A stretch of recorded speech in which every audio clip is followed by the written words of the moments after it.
اللہ نے جب یہ فرمایا نا کہ ہم تمہیں آزمائیں گے ہر طرح سے، اور آخر میں فرمایا وَبَشِّرِ الصَّابِرِينَ، جب ہم تمہیں آزمائیں گے تو صبر کرنے والوں کو آپ خوشخبری سنا دیں.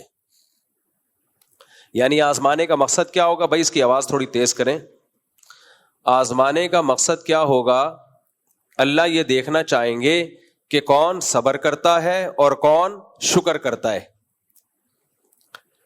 ابھی آزمائشیں دو طرح کی ہوتی ہیں. ایک آپ کی ذاتی زندگی میں آزمائشیں آتی ہیں، کوئی کاروبار کا نقصان ہو گیا، اللہ نہ کرے کسی کا بچہ فوت ہو جائے، اللہ نہ کرے کسی کا کوئی گھریلو جھگڑا ہو، بیماری آ جائے، کینسر آ گیا، کوئی بھی بیماری، کچھ بھی ہو گیا.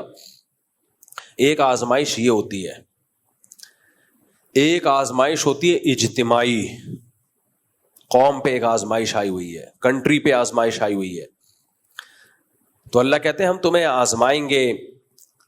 تو اس آزمائش میں اے نبی آپ خوشخبری سنا دیں صبر کرنے والوں کو، خوشخبری سنا دیں صبر کرنے والوں کو.